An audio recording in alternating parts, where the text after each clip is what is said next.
Pues bienvenida, Mariane. Muchas gracias por estar aquí. Yo que agradezco la invitación.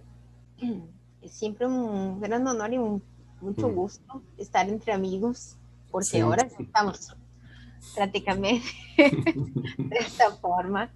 Eh, es muy bonito ver como tantas personas, es interesante cómo evaluar cómo la pandemia se quedó como un caos total. Yo ya hablé de eso en otros espacios. Fue un caos. Y eso es, no sé, no hay como negar. Pero al mismo tiempo, mira, acá estamos como personas de tantos países, que esa tecnología que ha avanzado para para dar conta, ¿sí? De las demandas de la pandemia, del home office que no teníamos pero con muy poco, y ahora está con un boom. Entonces, y que posibilita hacernos estos eventos de esta forma. Como, sí, a mí me gustaría abrazar mucha gente, pero qué increíble es esta posibilidad. Por ejemplo, me encuentro con María Elenita, con otras personas que acá estaban de Brasil, con amigos queridos de otros espacios.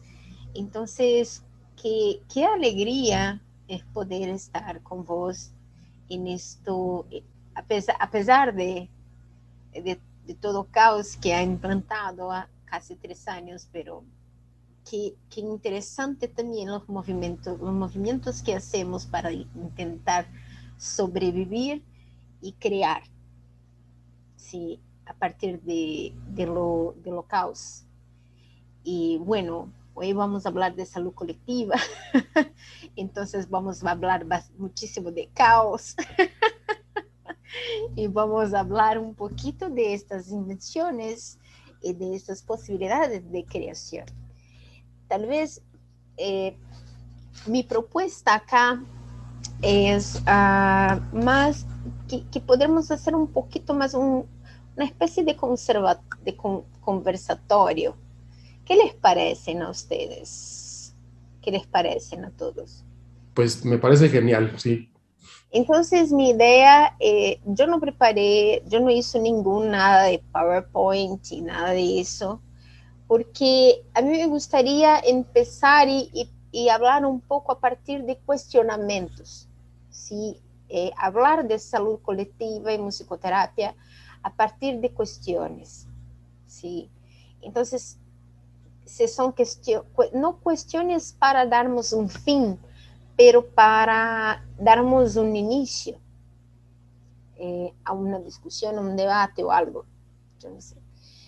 Eh, yo creo que sí, la musicoterapia camina siempre para su afirmación. Todo campo de saber camina para su afirmación. Pero yo creo que hay un momento en que es muy importante que nosotros posamos, perdona mi portuñol, porque Vamos, ajá. ahí podamos parar un poco, parar y, y evaluar nuestra práctica, evaluar qué estamos haciendo, qué camino vamos a seguir, porque la musicoterapia es fruto de la sociedad, no está desconectada, nosotros somos frutos de una sociedad. Cuando hablo sociedad, no estoy hablando de algo utópico, pero tal vez de cosas que muchas veces no paramos para pensar que ahí están, como un sistema económico, ¿sí? Esse sistema econômico, ele é algo, ele orienta muchas cosas, muchísimas cosas de nuestras prácticas, muchísimas, ¿sí? Desde las prácticas que son públicas o que sean gratuitas, a las que sean privadas, particulares.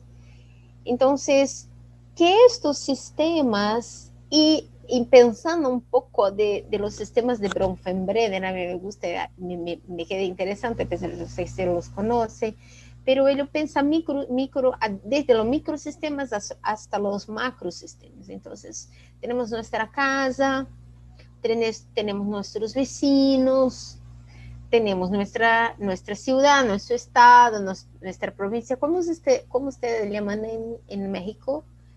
Tiene la ciudad, la provincia, ¿una provincia? Estado, le decimos. Estado. Ujú. La ciudad, el estado y el país. ¿Sí? Entonces, y para más que eso, tenemos también un sistema. Entonces, un sistema macroeconómico, un sistema de religión macro, sistemas que estructuran, que son estructurantes y estructuran nuestra sociedad. Y a mí me gustaría empezar preguntando a ustedes, ¿qué ustedes piensan a partir de dónde vos sois? ¿Qué estructuras conforman vuestras sociedades? ¿Qué ustedes piensan de eso? Quien quiera abrir el micrófono así, adelante. Sí, se puede abrir o puede poner en el chat también. Yo voy a dejar mi Educación, salud. ¿Ah? Educación, salud, pero poquito más arriba. Poquito más arriba. Les doy un ejemplo. El sistema neoliberal es una estructura. ¿Sí? ¿Qué más tenemos? ¿No tenemos una estructura judaico-cristiana? ¿O estamos afuera de eso? Porque hasta donde yo sé, toda Latinoamérica fue colonizada por el judaísmo, por los cristianos. Tenemos poquitos que no. Eso es una estructura. Bueno, no sé, quiero aportar la cultura del provisionismo, del prohibir, La cultura del provisionismo, en un sentido, explica por favor, David, ¿qué es eso? Porque a veces en mi idioma yo no Sí, sé. bueno, de hecho ahorita escuchaba en tu currículum que te has dedicado con la cuestión de las adicciones, del alcohol y las drogas. Entonces, yo acabo de terminar un máster en prevención en drogodependencias. Uh-huh. Y la tesina la hice en reducción de daños. Ah, perfecto. Entonces, pues me enfoqué mucho en esa cultura del prohibir, ¿verdad? Sí. Y nuestra cultura, ¿perdón? No, acá le llaman prohibicionismo. Exacto, sí, provisionismo. Ajá. Entonces, y también partimos de una cultura mucho desde la abstinencia, ¿no? Desde o no consumes o consumes, ¿verdad? Entonces, bueno, pues hay organizaciones que estamos en esa lucha, por así decirlo, de concientizar sobre el provisionismo, ¿verdad? De que no debe, pues bueno, que no debería de ser así, pero son culturas arraigadas, ¿verdad? Bueno, yo quería compartir eso y no sé si iba por ahí. Sí, vamos por ahí, porque eso todo tiene que ver con que estamos hablando. Porque, por ejemplo, yo no sé en México, pero acá la guerra contra las drogas tiene color, tiene clase, tiene muchísimas cosas que no son las drogas, ¿sí? Las sustancias. Y eso es efecto de los sistemas. ¿Qué más tenemos como sistemas? El de salud, ¿no? Bueno, para empezar, ¿cómo se aborda la salud de forma pública, ¿no? Sí, cómo se aborda la salud. Pero, por ejemplo, si pasamos un poquito más, cuando pensamos en salud, es un sistema pensado a partir, por ejemplo, mira, ¿quién son las principales personas que cuidan de la salud? En cuestión de género.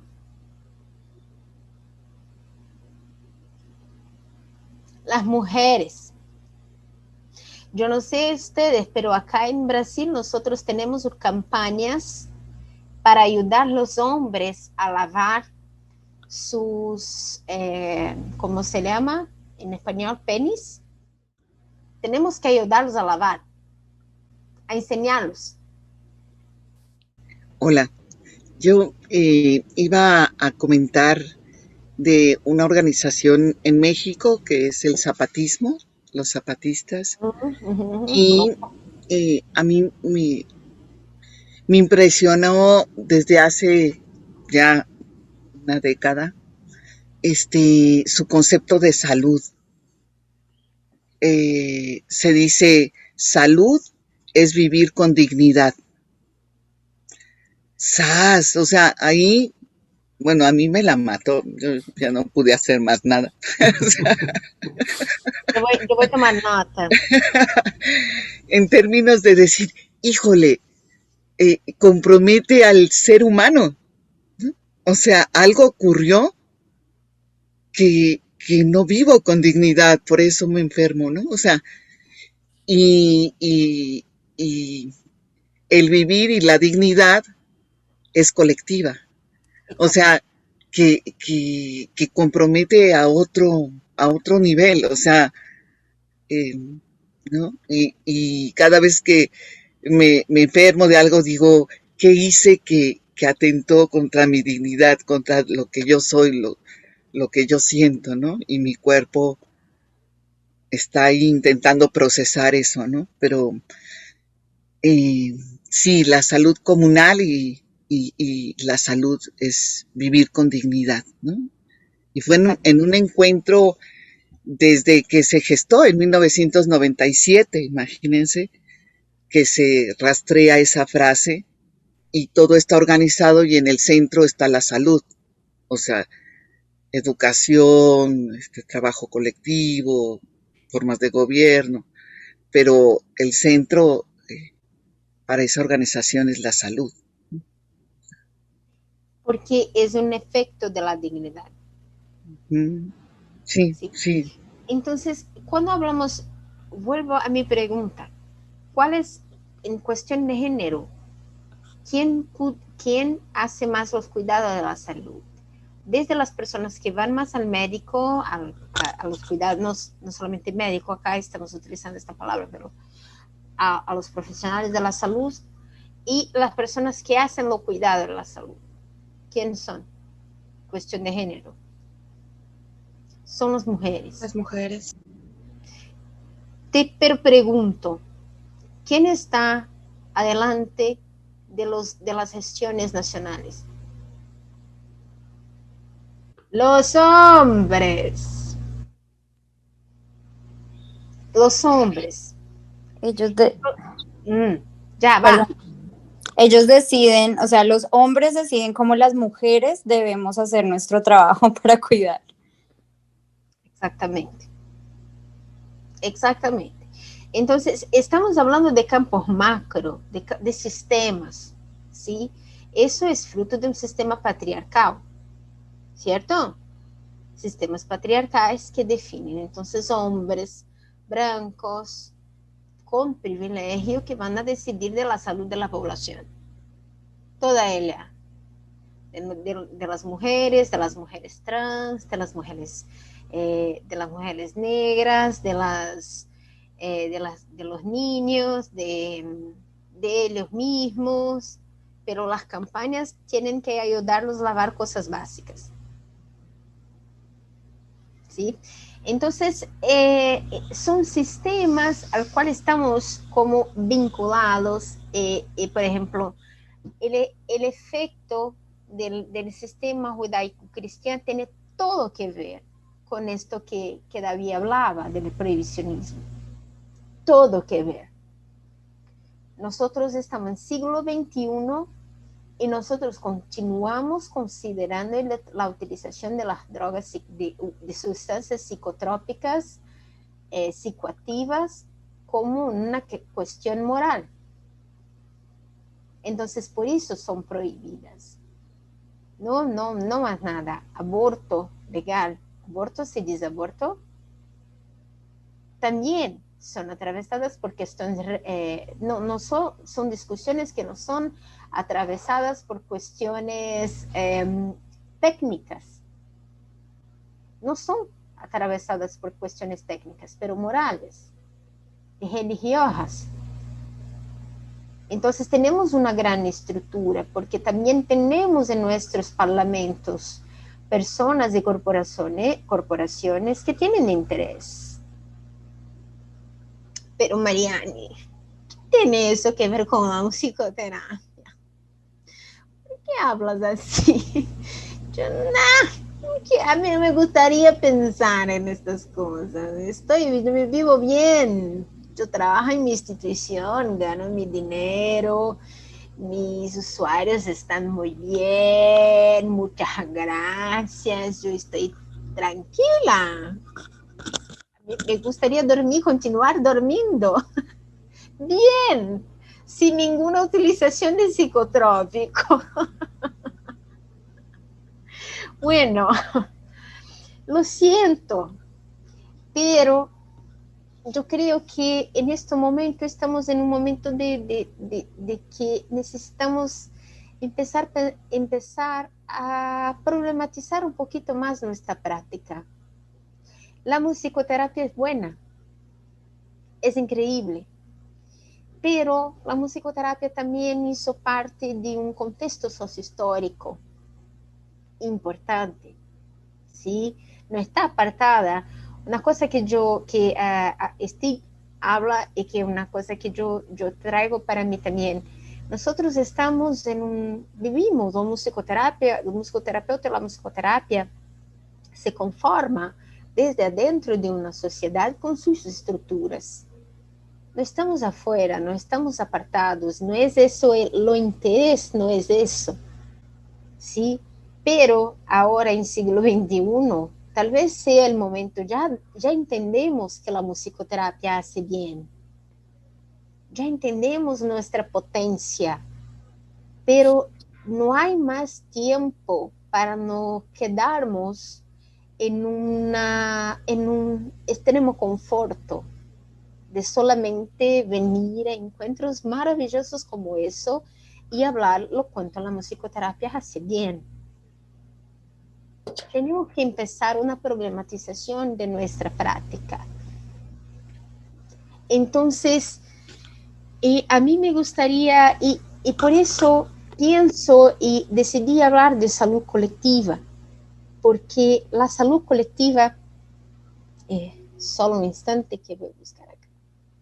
Los preceptos y objetivos de la investigación de las prácticas de salud colectiva siguen algunas dimensiones que son el estado de salud de la población o condiciones de salud de los grupos populacionales específicos y tendencias generales del punto de vista epidemiológico, demográfico, socioeconómico y cultural. O sea, no se trata más de pensar solamente la salud como una cuestión biológica, pero mira, epidemiológico, demográfico, socioeconómico y cultural. Los servicios de salud en cuanto a instituciones de diferentes niveles de complejidad, ¿cierto? Desde la atención básica hasta el hospital, abarca el estudio de los procesos del trabajo en salud, la formación y la implementación de políticas de salud, bien como a evaluación de planes y programas de tecnologías utilizadas en atención de la salud. El saber sobre salud, incluyendo investigaciones históricas, sociológicas, antropológicas, epistemológicas, sobre la producción de los conocimientos en este campo y sobre las relaciones del saber científico y concepciones y prácticas populares de salud, influenciadas por las tradiciones, creencias y culturas de modo general. Entonces, hablar de salud colectiva no es hablar de un campo de actuación. No es decir, yo trabajo con una población de alta vulnerabilidad que no tiene plata, entonces eso es salud colectiva. O otro equívoco que a veces nosotros que somos musicoterapeutas también hablamos, que a mí no me gusta para nada, la musicoterapia social. La musicoterapia social, entonces, cuando trabajamos con musicoterapia social, es decir, es lo mismo que decir que trabajamos con personas pobres. Y no es así. Pensar, social es todo. Social es todo, no es un campo de atracción. Social es todo. Cuando hablamos de salud, de musicoterapia de comunitaria, social comunitaria, estamos hablando de una perspectiva de entendimiento que necesita madurar todavía.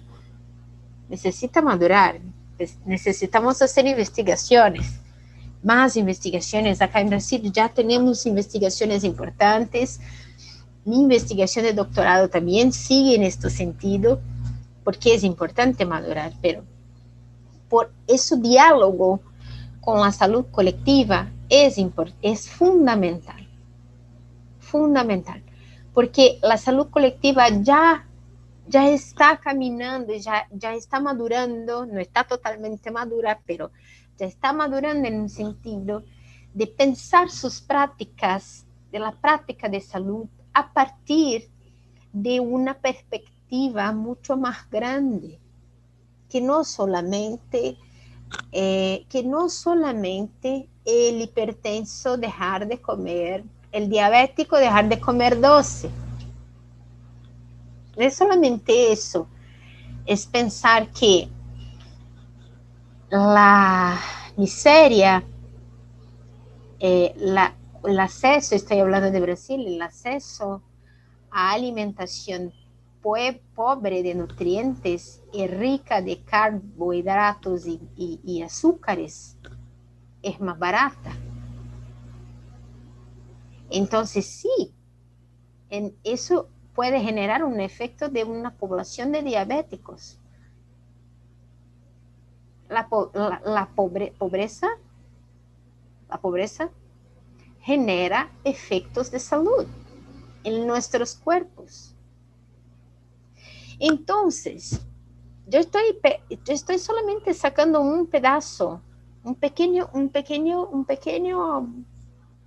recorte, pero vamos a pensar en otras estructuras que pueden generar sufrimiento. Por ejemplo, el racismo. Ustedes miren alrededor de nosotros. ¿Cuántos musicoterapeutas acá son negros? De hecho, son indios. Acá llamamos indios. No sé en español. Son indios. ¿Por qué? Es importante preguntar por qué. ¿Por qué no tenemos? ¿Por qué esas personas no consiguen accesar a los estudios de musicoterapia?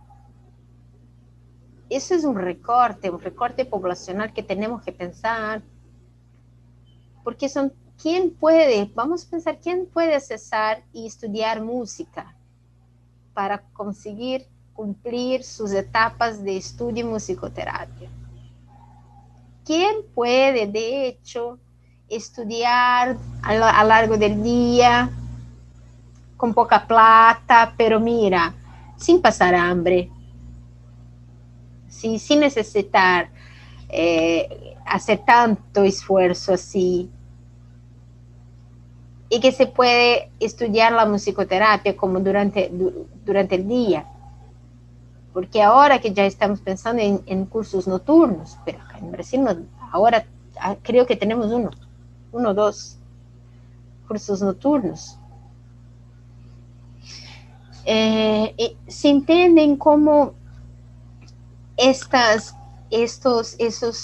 estructuras nos impactan. Yo no sé si ustedes ya percibieron, tiene Una vez yo estaba en una clase de teoría social y hablábamos de la falta de las mujeres, de estudiar mujeres, ¿sí? De pensar las mujeres y de estudiar mujeres en teoría social, porque estábamos trabajando Marx, Weber, Durkheim, increíbles. No discuto con ellos, yo no discuto con ellos, yo solamente acepto muchas cosas, ¿sí? Porque son muy buenos. La cuestión no es esa, pero ¿dónde están las mujeres a producir? Y me acuerdo de esa discusión, porque a las mujeres cabían el relato de las experiencias y no pensar cuestiones macro. En la universidad, en aquel momento, yo que ya estaba en mi doctorado, como hace 2 años, me quedé pensando que era exactamente eso que yo estaba haciendo. Un relato de experiencia. Eso era mi propuesta de tesis. Y bueno, y así, si ustedes empiezan a mirar y buscar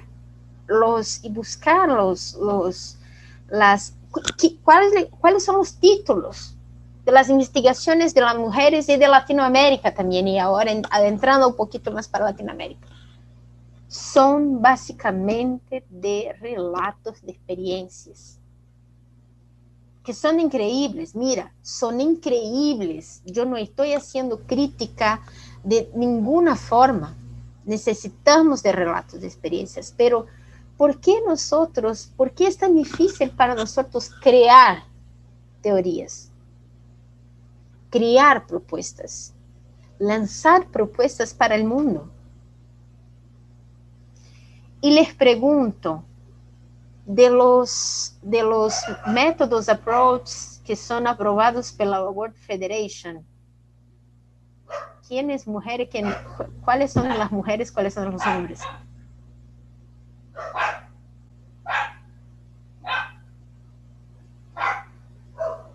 Yo no voy a hablar de eso, pero hagan las cuentas. Hagan las cuentas. Eso es muy importante. Como, no es decir no se puede, no es decir estamos uno contra los otros, pero necesitamos pensar cómo esas estructuras están, como baten en nuestras puertas. Y cómo repetimos sin pensar. Yo me quedé en aquel momento cuando me deparé con esto, que yo iba a hacer un relato de experiencia, yo me quedé como, yo no creo que yo hablo de eso todo el tiempo y aquí estoy.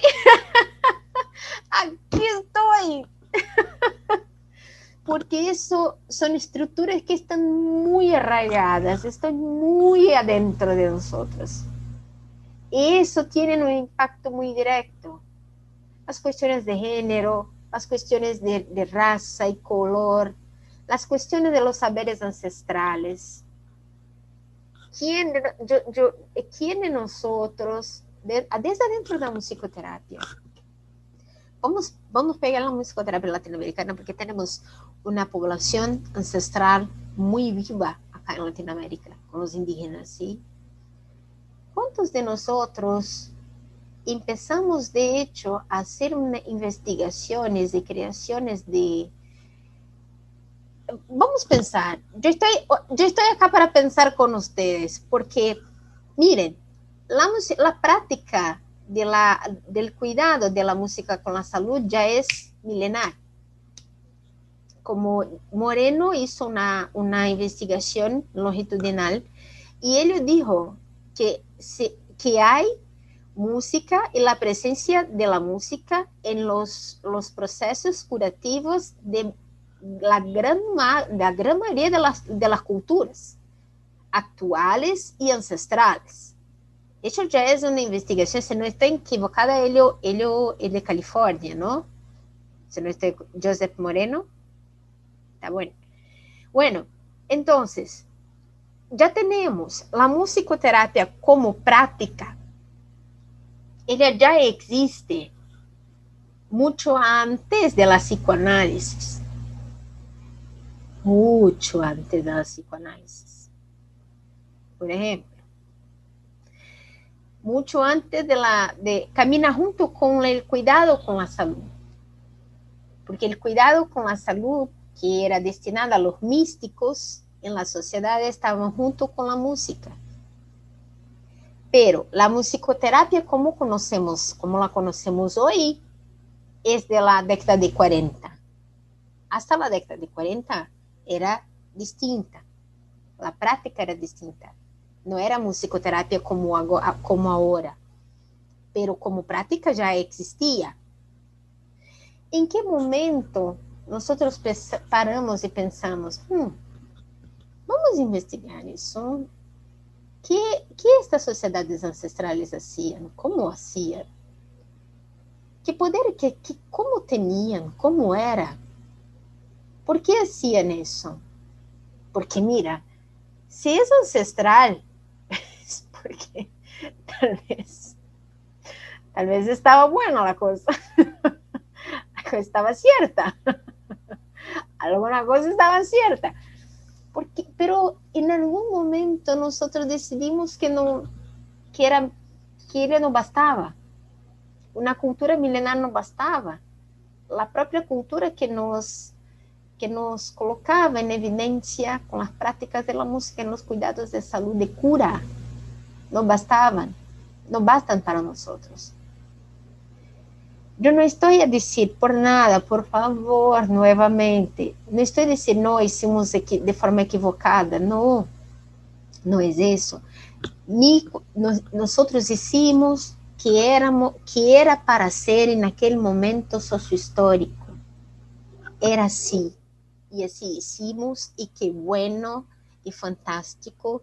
Y eso no quiere decir que no tengamos que seguir haciendo, pero ¿por qué no volvernos para otros campos de conocimiento? Tal vez sea un momento de empezarnos a desafiar la propia musicoterapia, a ampliar sus perspectivas. Ahora ya tenemos la perspectiva feminista desde la musicoterapia. Muy buena, increíble. Y tenemos que pensar sobre las cuestiones de raza y cor, porque eso genera sufrimiento. Eso genera sufrimiento. Sufrimientos importantes. Eso genera violencia. Y tiene una autora que a mí me gusta muchísimo, que se llama Veena Das, que es una indiana. Yo me pongo acá, Veena Das, que habla de la violencia y que se aproxima muchísimo de nuestra realidad latinoamericana en este sentido. Cómo la violencia marca los cuerpos, cómo nuestros cuerpos se orientan a partir de la violencia. Este sentido que como acá llamamos, encarna, yo no sé si existe eso en español, pero que encarna en nuestras carnes. Y así seguimos sin pensar. Sí.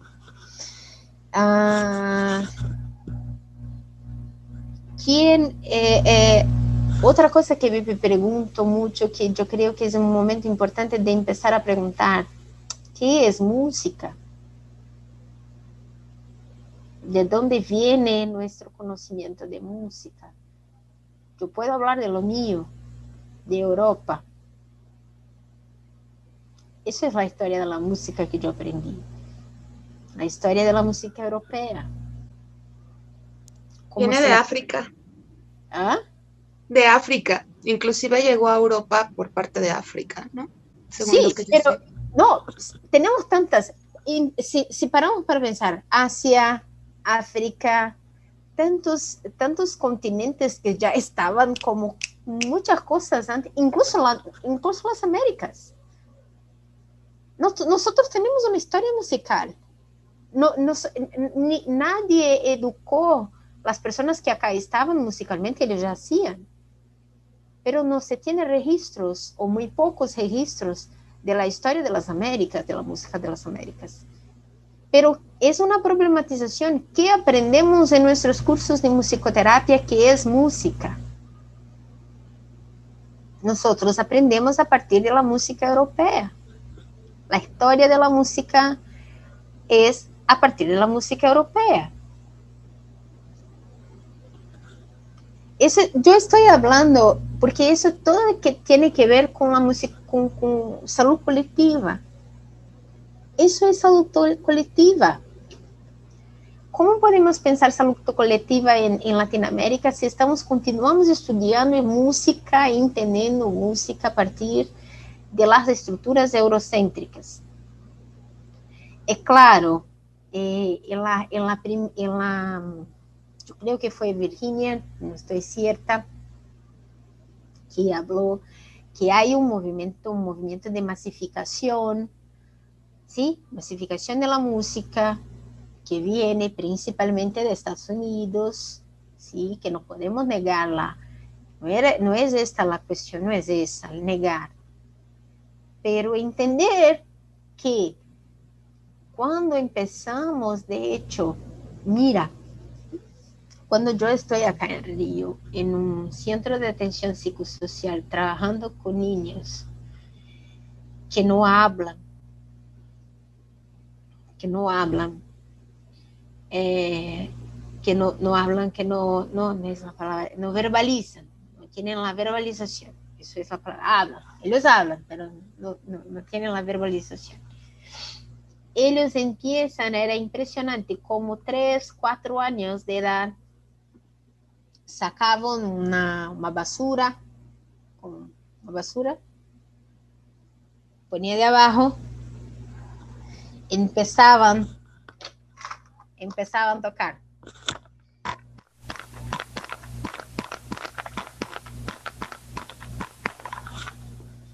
No sé si ustedes saben qué es eso, pero eso es una estructura básica de funk carioca. Así no es para todo Brasil, pero así es acá en Río. 4, 3 años de edad. Otra importante experiencia que yo tuve con usuarios del Centro de Atención Psicosocial para álcool y otras drogas que tenemos acá en Brasil, adultos, hombres de creo que 30 a 60 años de edad, una población de alta vulnerabilidad y en su gran mayoría una baja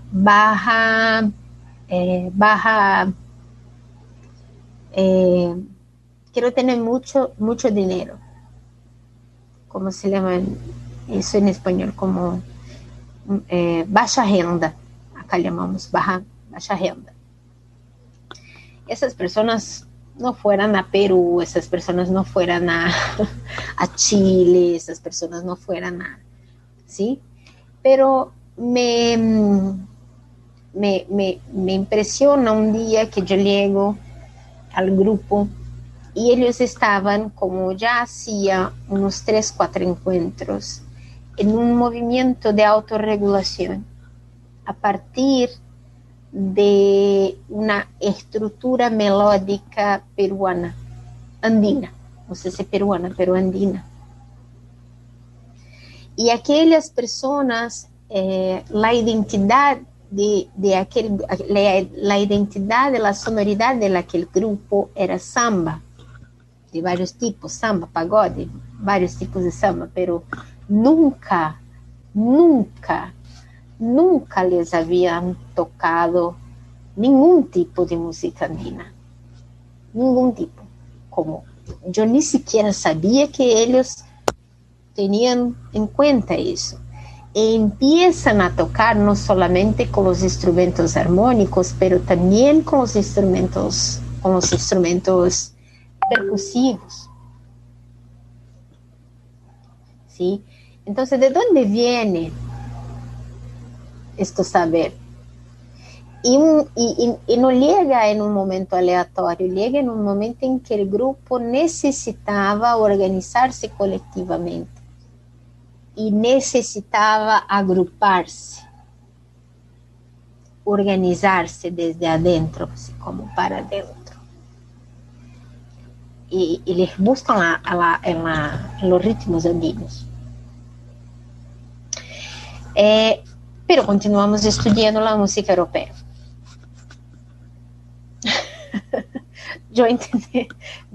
Cuando yo hago intento escribir eso, me falta, porque yo busco las estructuras europeas para escribir lo que hiciera. Me falta. Entonces, son cuestiones importantes porque de hecho nosotros no sabemos qué es música. En musicoterapia sería un desafío poder estudiar música de una otra forma, no solamente de la perspectiva de la desconstrucción de la estética musical, pero la construcción de una otra estética y una abertura para estéticas musicales. Y para eso yo indico una persona increíble que tenemos acá en Brasil que trabaja con eso y que es maravillosa, que es muy sencilla y bueno, viene haciendo un trabajo muy bonito. Pero estas estéticas de música que tenemos, porque acá en Brasil tenemos montones, imagina entonces en Latinoamérica. Otra pregunta que me hago, yo creo que estoy un poco más ácida en día de hoy. No es bueno hacer conferencias en días como eso. Yo creo que mejor no. Pero es porque tengo estado en un momento muy de problematizar mucho algunas cosas, mi propia práctica incluso. Sí. Otra cosa que pregunto, ¿quién es la persona que cuidamos? Eso es siempre una cosa que a mí me pregunto, ¿quién son las personas que cuidamos?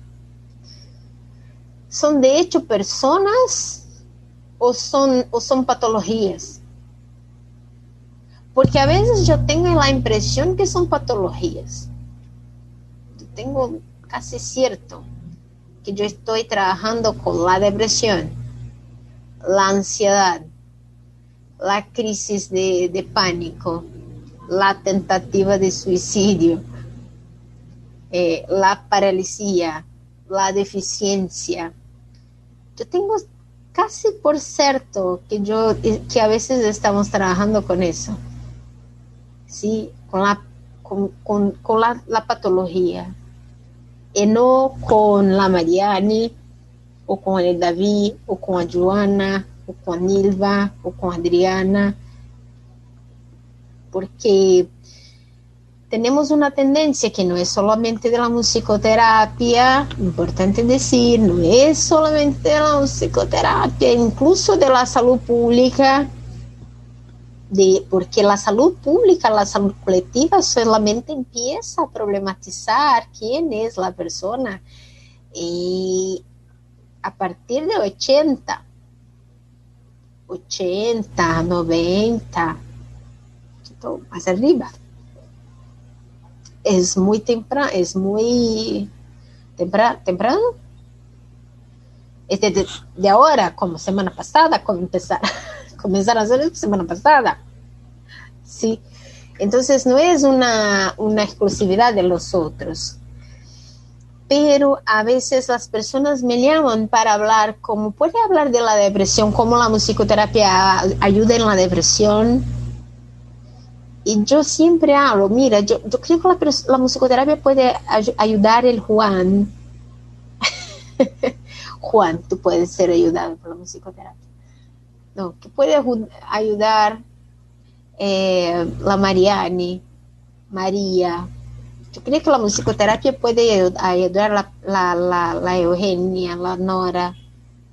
La depresión también, como parte de esta persona, como parte de ese individuo. Pero Mariane tiene una historia mucho más grande de que la depresión. ¿sí? Tiene una vida, tiene una ciudad, tiene sus afectos, tiene la música, tiene sus derechos, tiene sus deberes, la ciudadanía. Tiene mucho más cosas que la depresión. Entonces, ¿quién es el sujeto que estamos a cuidar? ¿Estamos a cuidar de alguien o estamos a cuidar de algo? Porque si estamos a cuidar de la enfermedad, cuidamos de algo. Si cuidamos de lo enfermo, cuidamos de alguien. Y yo creo que es importante problematizar un poquito más nuestras perspectivas de trabajo, esas que son todas tan aceptas y bien aceptas, que son certificadas, porque de donde yo no hago críticas, ellos son increíbles, pero debemos desafiarnos a pensar un poco más ahora, a partir de ahora. Ya estamos en tiempo de entender que sistemas macro promueven enfermedades a los cuerpos y a la mente, a los afectos, ¿sí? Enfermedades sociales también. A mí me gustaría preguntar también, ¿a quién sirve la musicoterapia? Es una pregunta ahora que yo hago y si ustedes se les gustaría, como críticamente hablando, ¿a quién sirve la musicoterapia? Pues de entrada al musicoterapeuta, ¿no? ¿Quién más? Bueno, yo quiero compartir que pienso con estas preguntas que estás desarrollando. Hace tiempo estaba pensando que la música, yo creo que siempre ha estado sirviendo inconscientemente, ¿no? Pero ahora con la musicoterapia pues se concientiza, se trabaja y se utiliza. Es como el aire, aireterapia, ¿no? O sea, el aire siempre ha estado ahí, a nuestra disposición, ¿no? Y a nuestra ayuda. Pero obviamente si se utiliza de una manera consciente, pues ya se vuelve con un uso más, pues, terapéutico, ¿verdad? Y yo creo que pues nos ayuda a todos, inclusive yo creo que hasta puede perjudicar, no nada más ayudar, pero como bien dice Mike, pues al terapeuta obviamente como herramienta y obviamente al cliente también, al paciente.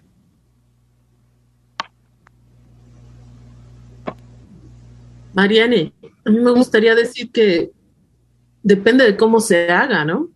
Depende de con qué intención se haga, a quién va a servir. No creo que haya absolutos, ¿eh? Y esa es la reflexión, yo creo, ¿no? Sí, exactamente. Pero es siempre decir como, porque a veces nos quedamos en una posición de preparar, mira, no me entiendan mal lo que voy a decir, pero a veces hacemos mucho un para que nuestros usuarios, nuestros pacientes, adentren en un supuesto padrón, una padronización de normalidad.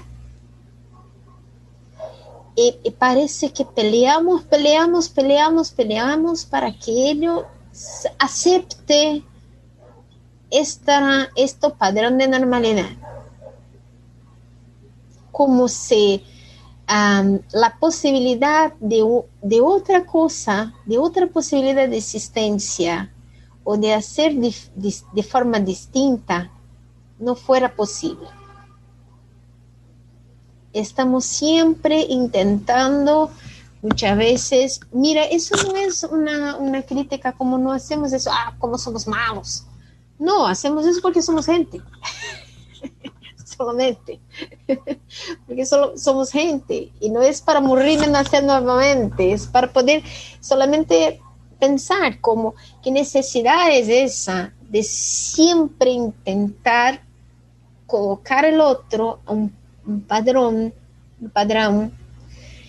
correcto de que lo que se espera que ele haga exactamente lo que la sociedad espera que ele haga. Entonces, por eso le pregunto, eso tiene mucho que ver, por ejemplo, con la reducción de daños. Eso tiene todo que ver, porque la sociedad espera que mira, todos nosotros utilizamos algún tipo de sustancia psicoactiva, todos, desde siempre. Tiene un libro de Antonio Neri que es muy bueno, que él pregunta, ¿por qué los humanos utilizan las drogas? Y él va a buscar desde algunos mitos de las hordas, del Narciso, de Adán, no sé cómo se llama, Adán y Eva, ¿sí? ¿Por qué se utilizan las sustancias psicoactivas? Él llega a la conclusión de que se llega a fatalidad. Cuando nos dimos cuenta como seres humanos que somos mortales, eso es de un orden de lo insoportable. Saber que somos finitos genera un proceso de crisis existencial como muy dolor, es de algo de mucha dolor, que nos causa mucho dolor. Entonces, por eso, él cree que utilizamos sustancias. ¿Sí? Yo estoy totalmente de acuerdo con Helio. ¿Sí? Entonces, nosotros utilizamos sustancias desde siempre. Desde siempre, ¿sí? En todas las culturas existen sustancias psicoactivas, en todas las culturas existen. Y siempre hicimos y siempre vamos a hacer. No hay cómo escapar, ¿sí? Pero las personas, es muy feo decir, yo quiero continuar haciendo uso de sustancia. Es feo.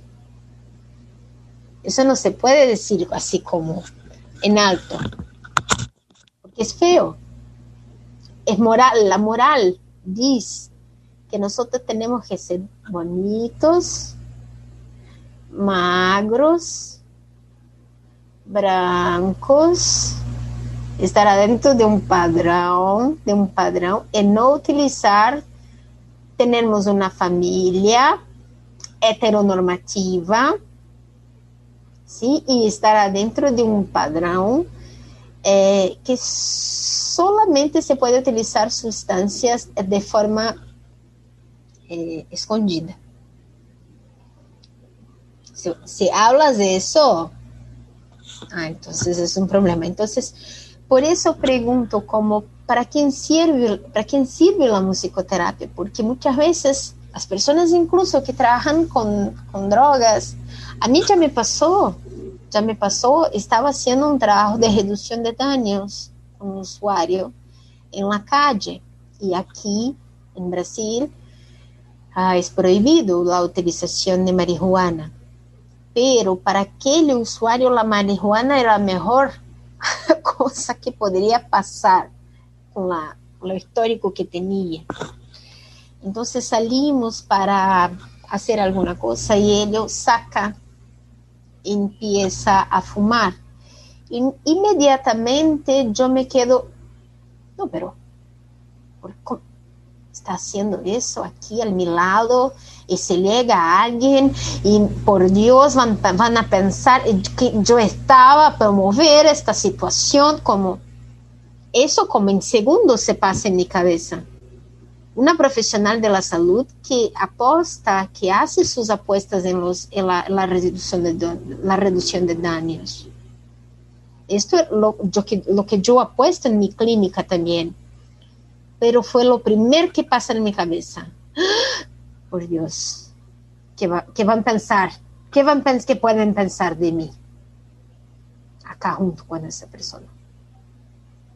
yo estoy haciendo un poco de drama, pero sí, eso fue que me pasó por la cabeza en un primer momento. Hasta entender que no, esto es clínico. Para ellos esto es clínico y yo estoy acá. Para ayudarlos se necesita. Porque yo prefiero clínicamente que ellos se queden acá conmigo caminando con su marihuanita do que en una cena de uso de crack. Es mejor, más saludable que esté acá conmigo. Pero es un diálogo, un tensionamiento interno que hacemos a todo el tiempo. Y por eso yo no quiso traer nada como listo, traer nada listo. Pero vamos a pensar y salir de acá como pensando en esas cosas. ¿Sí? Yo no sé cuánto tiempo tengo. Pues ya casi tendríamos que cerrar, pero tengo la sospecha de que quienes estamos aquí vamos a ir a la siguiente. Entonces, igual y podemos tomarnos unos minutos más. De hecho, aquí está el ponente que sigue, está levantando la mano. Entonces, si no hay problema por ti, Samuel, que le demos un tiempo más, pues nos extendemos, ¿no? Adelante, Samuel. Sí, claro que sí. ¿Sí me pueden escuchar ahí? Sí, pues muchas gracias, Mariane, por... sí, tu nombre es así, Mariane, ¿no? Sí.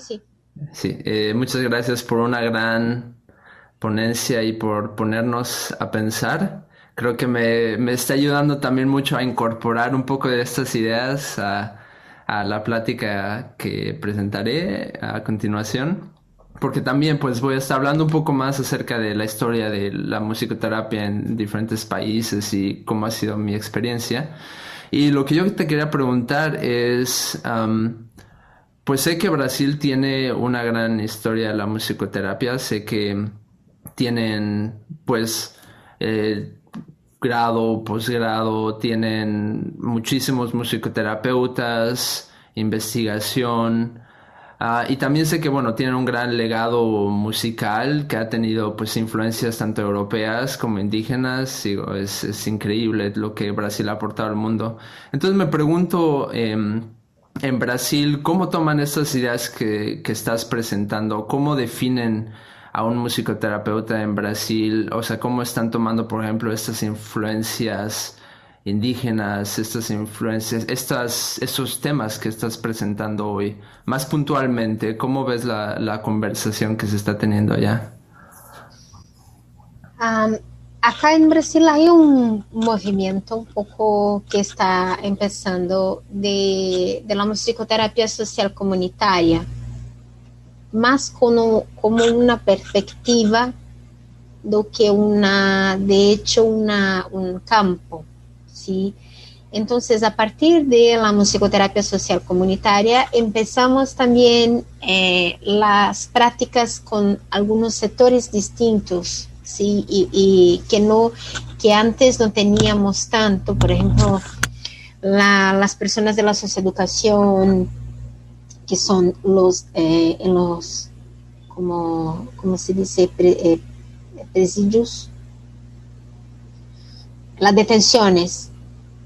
En las detenciones tenemos ahora, si no estoy equivocada, un trabajo con refugiados, se dice así, se tiene también. Tenemos también un trabajo muy bonito desde adentro de una gran comunidad en Goiânia. Tenemos trabajos en el campo del carnaval, desde la perspectiva feminista de cómo se organiza un bloco de carnaval de mujeres en São Paulo, hasta también cómo se organiza un bloco, una organización de carnaval en Río de usuarios en salud mental, por ejemplo. Entonces, tenemos inúmeras iniciativas, son pequeñas, como en comparación a lo que tenemos en Brasil, son pocas, pero son fuertes, ¿sí? Yo no sé si contesté tu pregunta, pero no hay nada mucho sistematizado como escrito, pero hay muchas cosas hechas. Hay muchas cosas en este momento siendo hechas. ¿Sí? También escritas, tenemos núcleos de producción. Paraná es un núcleo de producción en ese sentido, Río es un núcleo de producción en ese sentido, Goiânia es un núcleo de producción en este sentido. Y hablo de un núcleo de producción porque a partir de eso se problematizan algunas prácticas, se problematizan lugares, se problematizan perspectivas en este sentido. Entonces no somos la gran mayoría, pero somos, pero tenemos acá. Es eso. Gracias. Bueno, imagínate. Bueno, a mí, mi parte, yo creo que ya fue también, porque estábamos a todo el tiempo discutiendo y dialogando juntos y bueno, lo que yo había preparado para preguntar, yo ya hice. Adelante, Pati. Sí, pues muchas gracias. Un comentario que creo importante para un poco desde las preguntas que estás haciendo sería, y eso, que lo social no es que trabajo con indígenas y con pobres, no, o sea, es una visión de ¿y cómo le hacemos para vivir? O sea, porque es un problema, ¿no? De todas y todos. Entonces, sería eso, o sea, cómo desde la musicoterapia llamarnos a lo común, lo que tenemos en común, y pensarlo en nuestra propia práctica. Doy un ejemplo, puedo trabajar algunos talleres con hermanos y hermanas indígenas, ¿no? Y están vinculados que a un río, que a esto, que a lo, ¿no? Y luego quiero trabajar con igual hermanos, hermanas que viven en lo urbano, ¿no? O sea,